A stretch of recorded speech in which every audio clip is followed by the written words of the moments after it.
up, everybody? We are back delivering daily workout commentary videos. Let's get started. We're off in 3, 2, 1, getting it. You might be asking yourself, where is Jacob in this video? I'm the one on the back left-hand side doing a pegboard currently right now. You know, the really, really tall piece of wood that's really, really high in the air on that wall. Stupid high. Anyways, what is the actual workout? Okay, we've been doing a progression of this for a while on Midwest Made, so don't think like, well, this is a really aggressive workout right off the bat.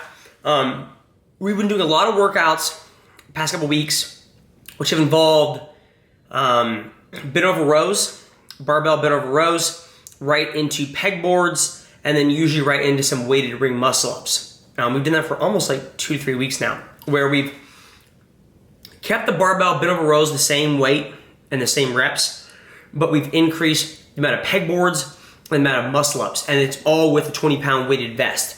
So we're really working on gymnastics with a weighted vest and just gymnastics under stress and duress, right? So the workout we're actually doing here is the first time we've done a gymnastics workout with a weighted vest. It's actually for time, because in the past couple weeks, we've done workouts that have been like, 15 barbell bent over rows, right into maybe 2 pegboards, right into 5 ring muscle-ups. That's 1 round with a weighted vest. We might do 4 rounds of that, and there might be like a 2-minute rest in between, right?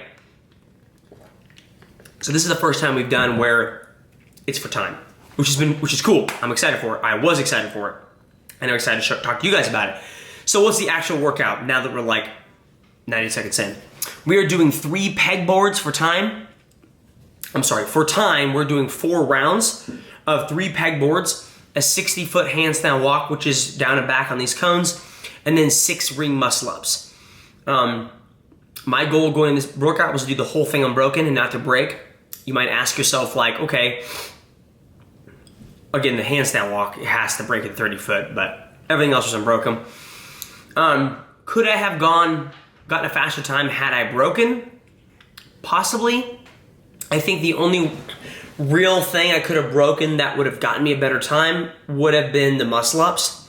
Instead of walking over and resting what I believe to be a required amount of time in order to hit 6 muscle-ups, I possibly could have jumped up there and just hit like a set of 2, like 3 sets of 2, and maybe moved a little bit quicker.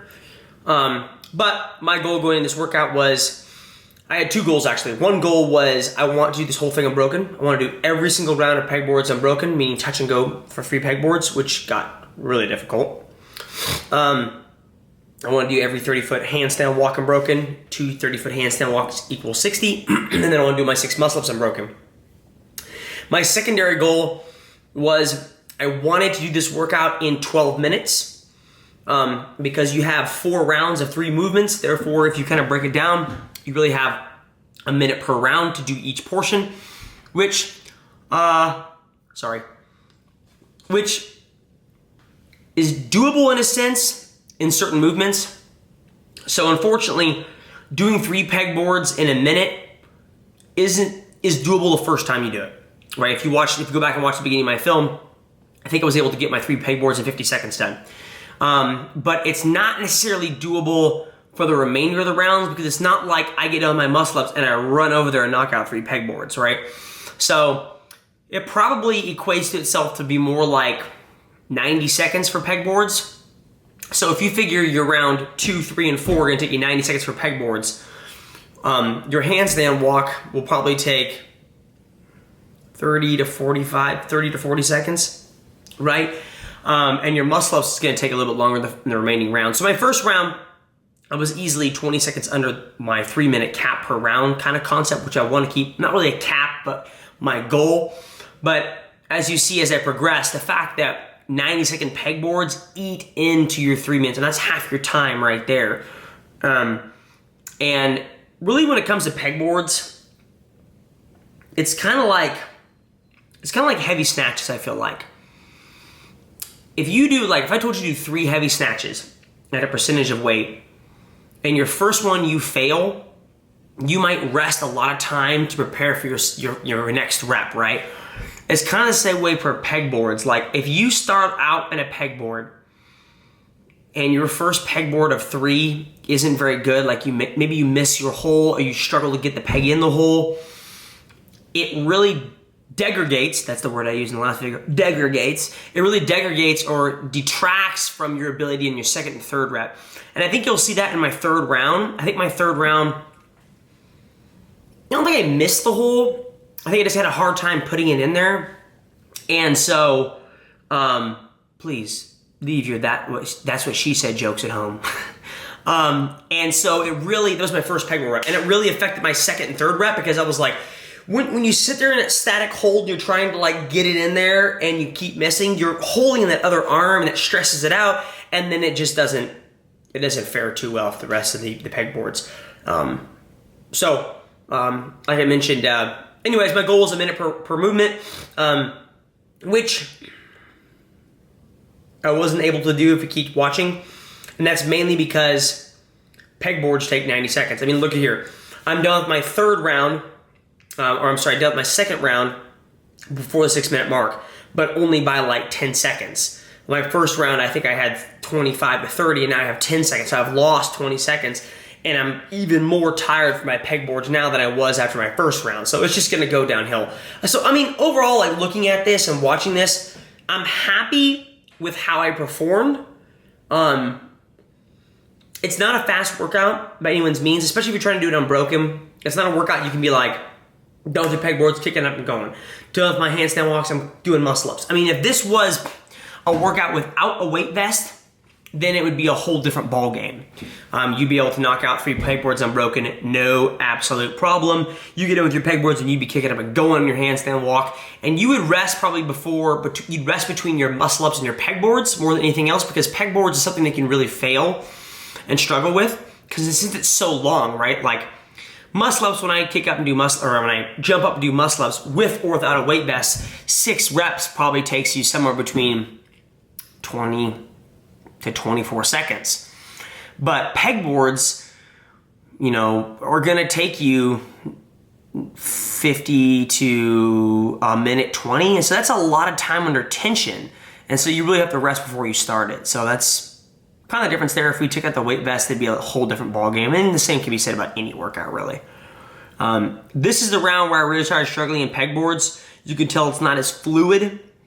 Fluid in a sense that if you get me on a pegboard that I'm really familiar with, and this goes for anybody, you really have an idea of what arm goes first, what leg goes up, what hole you're gonna put that peg in. You have a fluidity to the movement, really. Especially when I use this pegboard or the pegboard in my barn, I know exactly how I'm going up every single rep. But when you start failing and you start like putting it in the wrong hole or something like that, then it really starts to detract on the movement. It starts becoming pretty difficult because you start thinking about like, okay, I need to do one more to get to the top, or whatever the case may be. I'm using the wrong leg. If you guys haven't practiced it, handstand walking with a vest is more difficult than it looks. It also really comes down to what vest you use, to be honest. Like, there are certain vests that I'm testing out now that don't really hug your body as well as they should. And believe me, I've tried to adjust them as necessary. I know how to adjust vests very well, but it doesn't really hug your body that well. And so it'll slide down on your throat or over your face, and then you can't see. And it's really bad for like handstand push-ups, because when you're handstand walking right, you are just, obviously gravity's bringing the vest down, and there's a constant gravity bringing it down, but there's no upwards motion, no upwards violent motion that's driving the vest down. Like, you're kind of like fluid, constant acceleration or constant velocity going across the floor. But as soon as you do handstand push-ups where you're kicking up really fast, that vest has a tendency to, instead of staying on your chest, comes down and jacks you in the throat or whatever. And so I tested out some weight vests the other day with handstand push-ups, and I got jacked in the throat a couple times, and it ticked me off. What are you gonna do? So we're finishing up our third round. I've got one more round after this.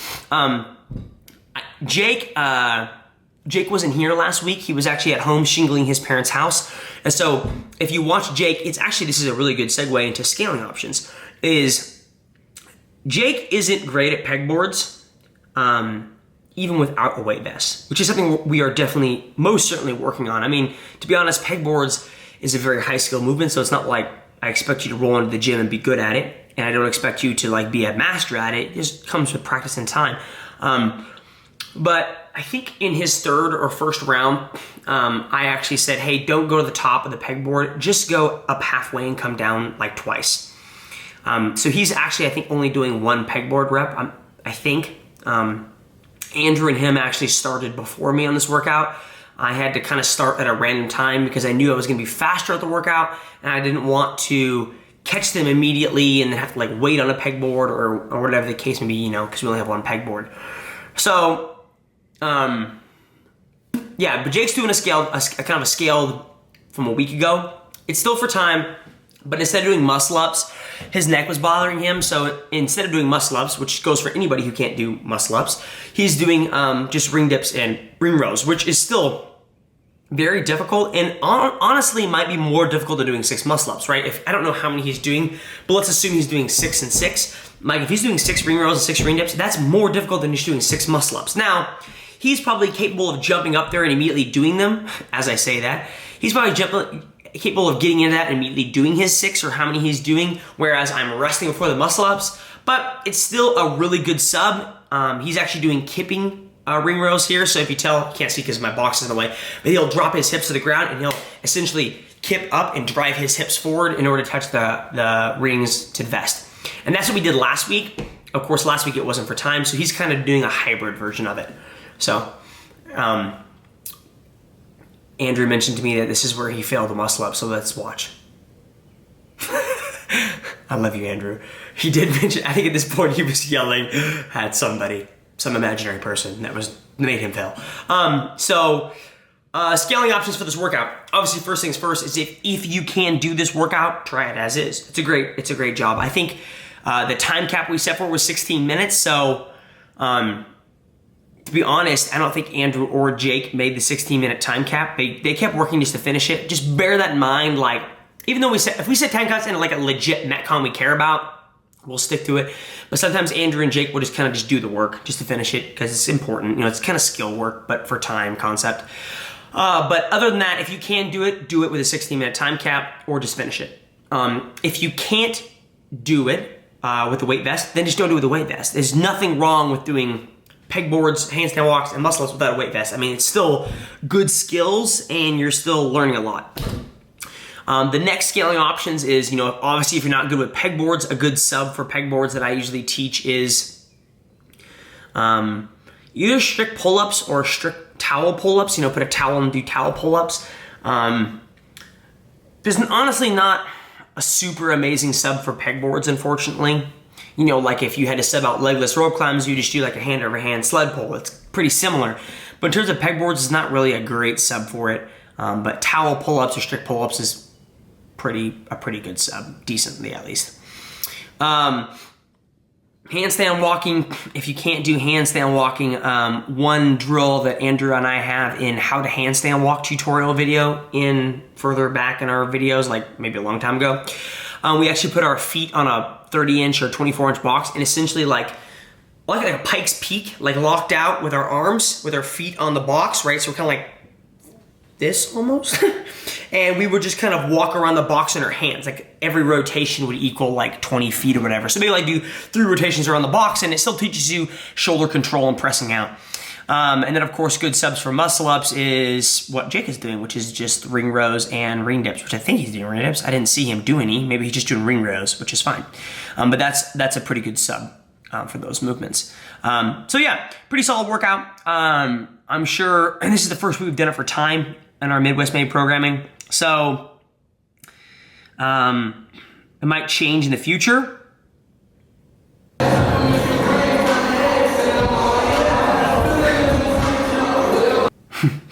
It might change in the future to be something completely different. I'm sure it's going to still say somewhat similar with weighted gymnastics movements. He might increase the reps or decrease the reps, and Andrew will essentially base off me. So if you watch this video and I failed a bunch of muscle ups or failed a bunch of pegboards or ate crap on the handstand walks, then it would probably stay the same or get easier. But because I was able to knock this workout out in 13 and change, wasn't my goal of 12 minutes, but mostly because of the pegboards. But because I was able to knock it out under the 16-minute time cap, he's probably going to make it harder next week. He might add a movement or add a rep or add some longer handstand walking. I'm really not honestly sure, but that's probably usually how the progression goes. So appreciate you guys watching. Hope you guys really enjoyed that and got something from that. If you have any questions, feel free to put it down below. I always respond to comments because I love YouTube and I enjoy putting out daily content. I got nothing else to say. Everyone have a great day. We'll talk to you guys later.